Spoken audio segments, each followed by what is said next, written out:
lebih baik ke depannya. Mungkin seperti itu kalau yang boleh saya simpulkan.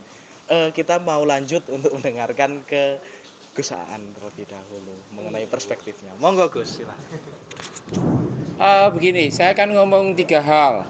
Pertama adalah tentang sedikit mengenai politik undang-undang perkawinan, sejarahnya, yang pasti tidak akan pernah kalian jumpai, kecuali membaca disertasinya Profesor Mujibur Rahman.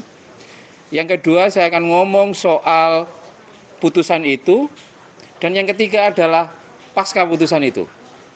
Banyak orang ngomong bahwa setelah putusan MK menolak berarti kawin beda agama nggak bisa, jari sopo. Nggak benar itu.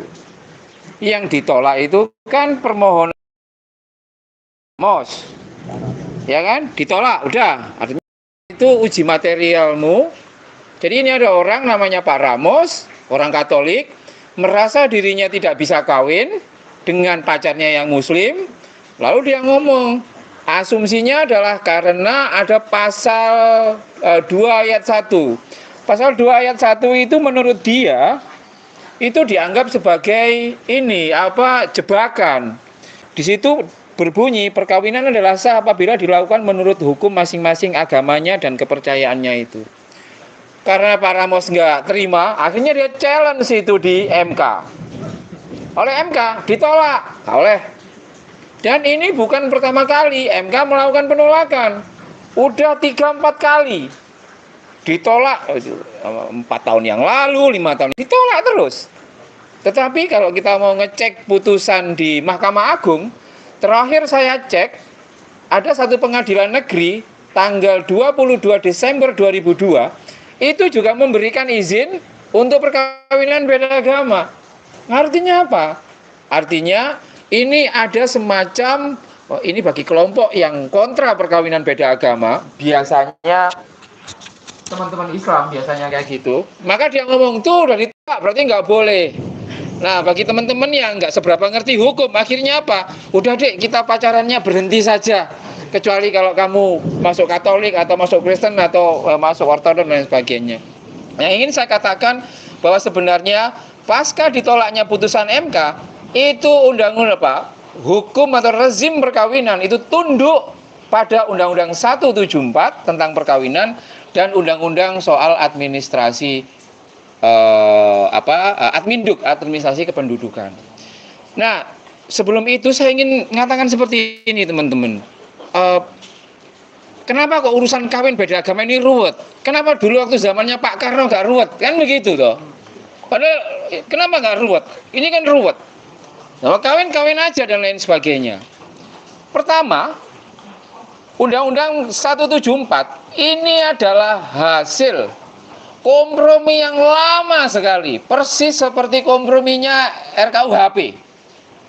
Nah, di kompromi itu, yang gegeran itu kalau dulu itu ada kadrun dan cebong, kira-kira begitu. Ada Jokowi, anti Jokowi. Nah, sejak dulu itu paling mengemuka di dalam konteks perpolitikan di Indonesia itu adalah kontestasi Islam versus Kristen. Kristen ini di dalamnya ada Katolik juga ya. Ketika saya ngomong Kristen itu berarti Katolik. Jadi kontestasi itu ada kontestasi. Saya akan buka-bukaan saja. Orang Islam sejak dulu itu sangat takut negara Indonesia yang 98% dulunya Islam itu berubah menjadi negara selain Islam.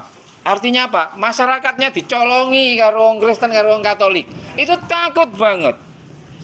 Memori yang pertama pada waktu itu, kenapa orang Islam sangat benci dengan orang-orang itu, orang-orang Kristen dan orang-orang Katolik? Karena orang Kristen dan Katolik itu dianggap representasi dari penjajah.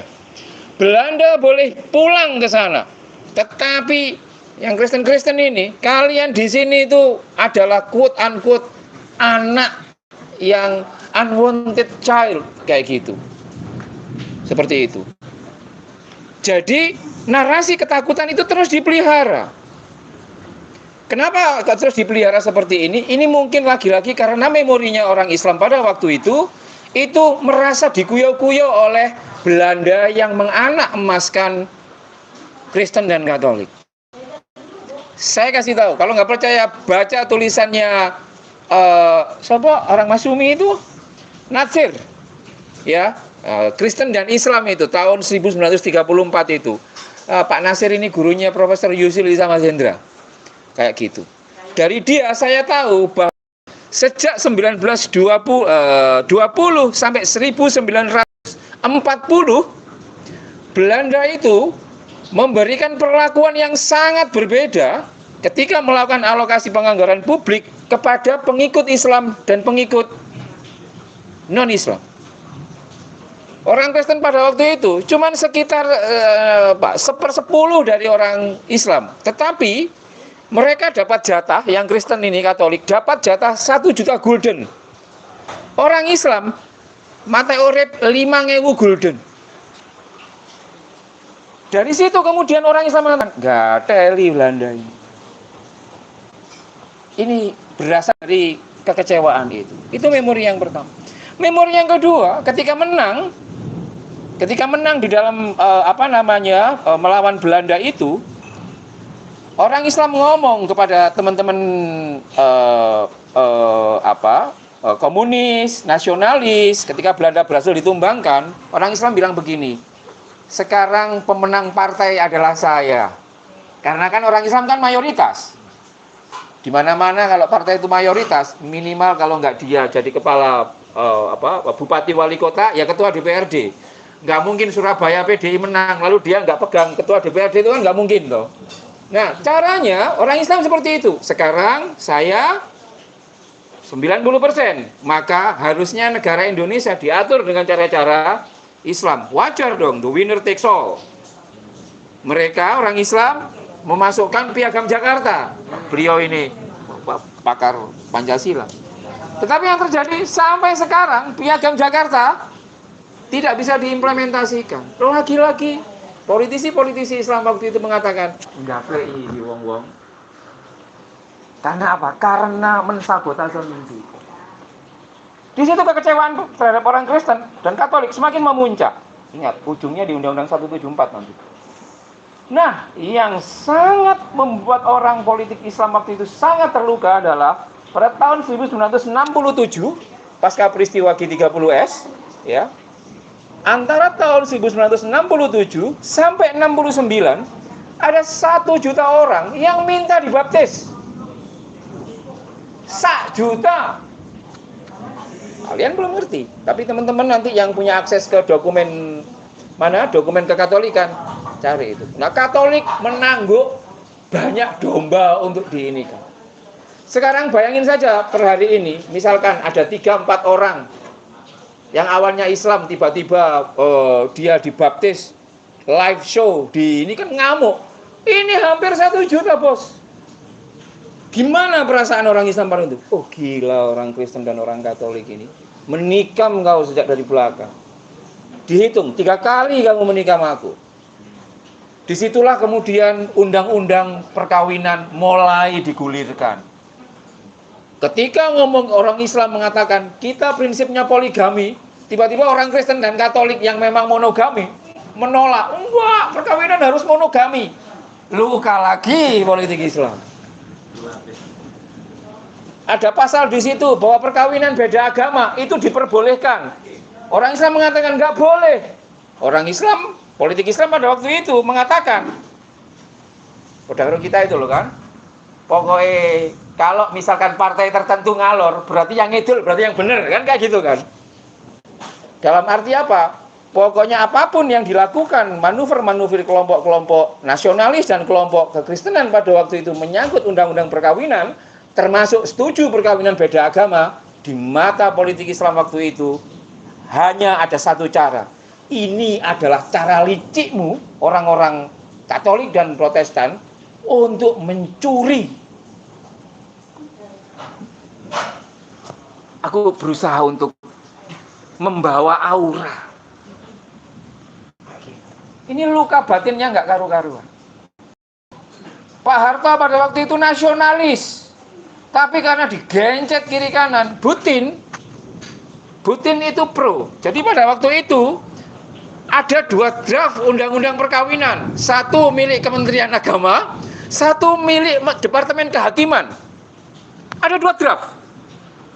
Yang satu itu ya sangat Islami kayak gitu, poligami oke dan lain sebagainya.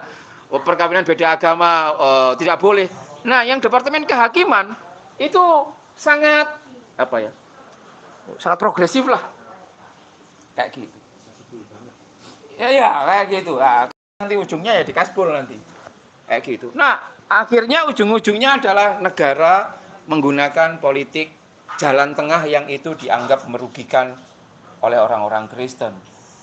Negara kan dipresur sama kelompoknya Islam, juga dipresur sama kelompok nasionalis.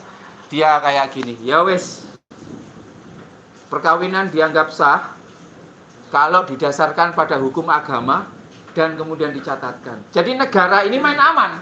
Tak catat, nek menurut agamamu benar.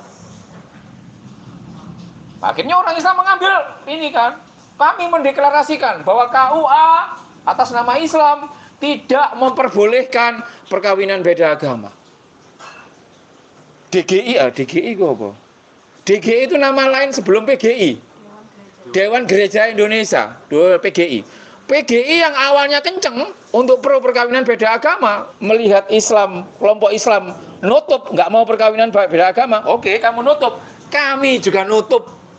Jadi kalau ada yang mau perkawinan beda agama harus Kristen dulu, karena Islam memilih politik seperti itu. Nah, yang konsisten itu Katolik. Ya, Katolik itu konsisten, doa blek. Tapi Indonesia beruntung punya Katolik ya. Menurut saya, karena apa? Sejak awal konsisten dia. Sejak awal dia konsisten. Konsisten itu begini, bahwa setahu saya Katolik membuka lebar perkawinan beda agama itu sendiri tanpa yang selain Katolik harus masuk. Itu terus. Dan menurut saya sebagai orang Islam yang madhab Gus Dur, saya ingin mengatakan saya mengapresiasi ketika kelompok-kelompok lain itu nggak bersuara. Teman-teman Katolik kepala batu dalam tanda petik secara positif loh ya. Gimana nggak kepala batu misalkan kemarin itu kan stafnya Jokowi itu kan langsung itu sama Monsinyur siapa KAJ Keuskupan Agung Jakarta Suharyo, Monsinyur Suharyo itu kan dia langsung itu membuat murka banyak orang itu,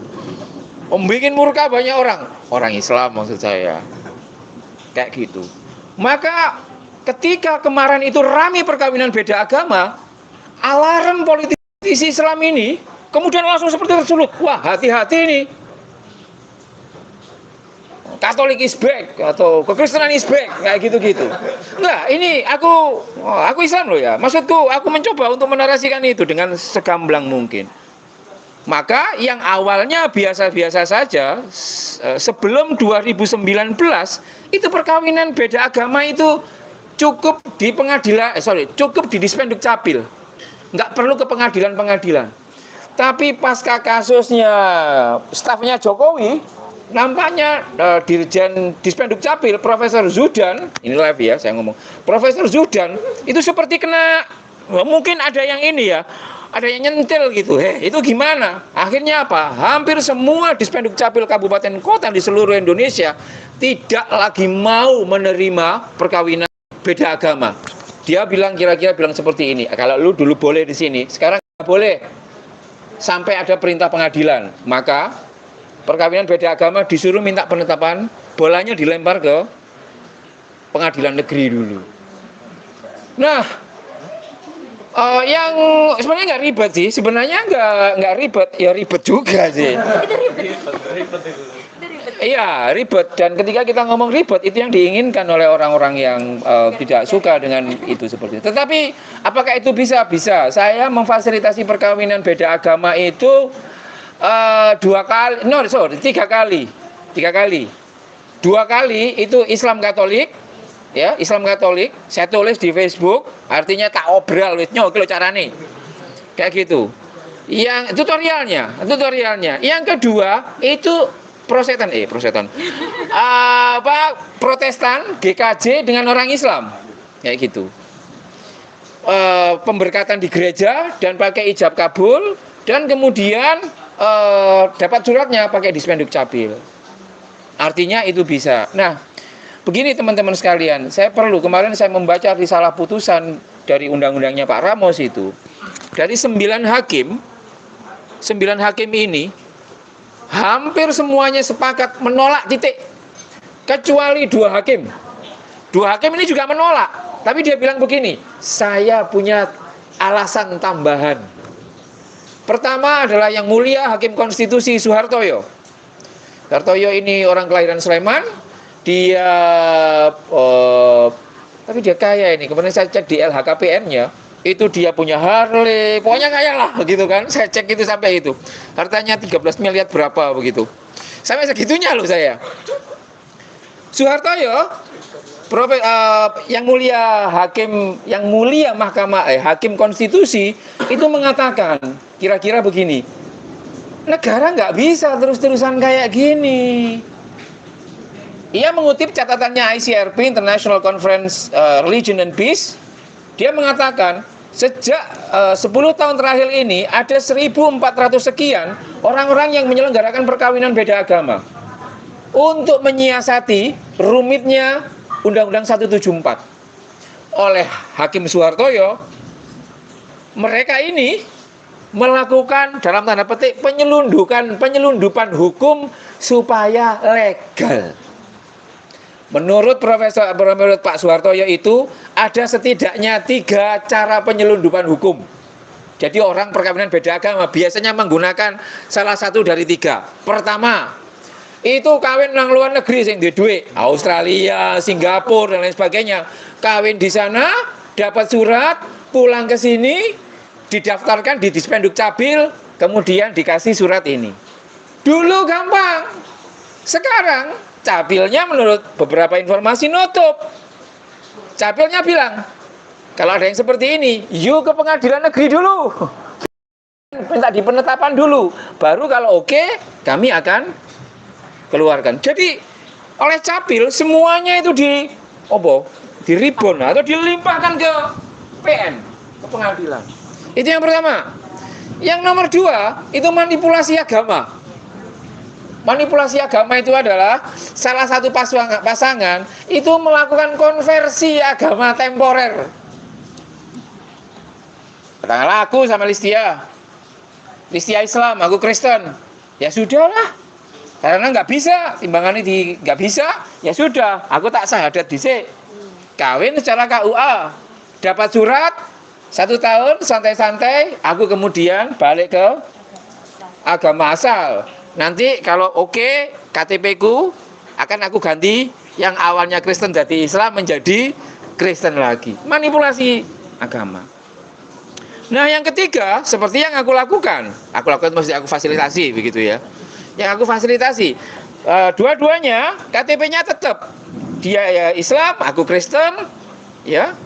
Kawinnya tentu saja tidak bisa secara Islam KUA, ia harus ia harus mencari gereja yang bisa memberkati. Kalau Katolik oke. Tapi bagaimana kalau misalkan ia Protestan? Ya kita tanya dulu denominasinya, gerejanya bisa atau tidak. Setahu saya ada beberapa yang bisa, misalkan sebagian GKI, Gereja Kristen Indonesia, lalu Gereja Kristen Nusantara, lalu GPIB kabarnya bisa, lalu GKJ bisa, Katolik bisa, Gereja Kristen Pasundan juga bisa seperti itu. Ini yang menurut saya menjadi hal yang menarik. Nah, hakim yang kedua, untuk menutupnya supaya nggak terlalu panjang, hakim yang kedua namanya Hakim Daniel Vogt.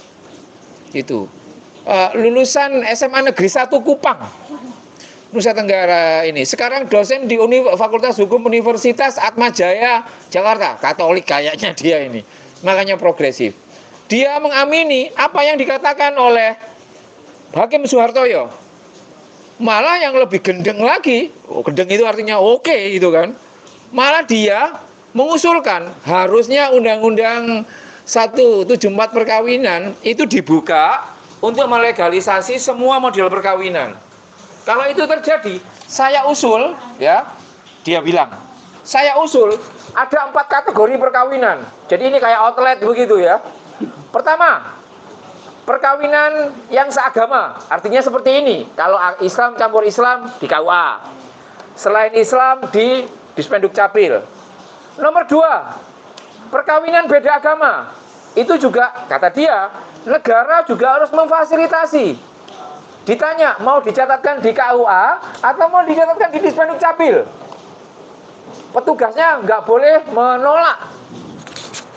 Luar biasa ini hakim ini, ya seperti itu. Jadi misalkan aku dengan Listia kawin secara Islam, maka aku pengen mencatatkannya di KUA, ya Pak aku kawin beda agama gitu. Nanti oleh KUA akan dikasih buku perkawinan beda agama dengan logo KUA. Kalau yang Dispenduk Capil dengan Dispenduk Capil. Nah, outlet yang ketiga itu perkawinan penganut kepercayaan dengan sesama penganut kepercayaan. Itu harus ada bukunya sendiri menurut dia. Argumentasi dia, Hakim Daniel mengatakan bahwa pasca putusan MK nomor 97 di mana kewajiban di kolom KTP itu kan ada penghayat kepercayaan, maka itu mendorong negara juga harus memperlakukan penghayat itu punya buku sendiri. Nah, yang keempat, outlet ketika penghayat kawin dengan di luar penghayat, maka akan ada buku sendiri terkait dengan ini. Jadi negara menurut narasi di dalam dua hakim ini, terutama Hakim Daniel, itu kayaknya Indonesia oke banget kalau punya kayak gini. Tapi sanggupkah ketika ketika kekuatan Islam politik semakin kuat dan lain sebagainya? Saya kira untuk menutup ini saya ingin mengatakan bahwa adalah hoax yang mengatakan bahwa pasca putusan MK itu orang tidak bisa lagi melangsungkan perkawinan beda agama. Bisa. Kalau pengen tahu caranya, ya bisa kontak aku. Terima kasih.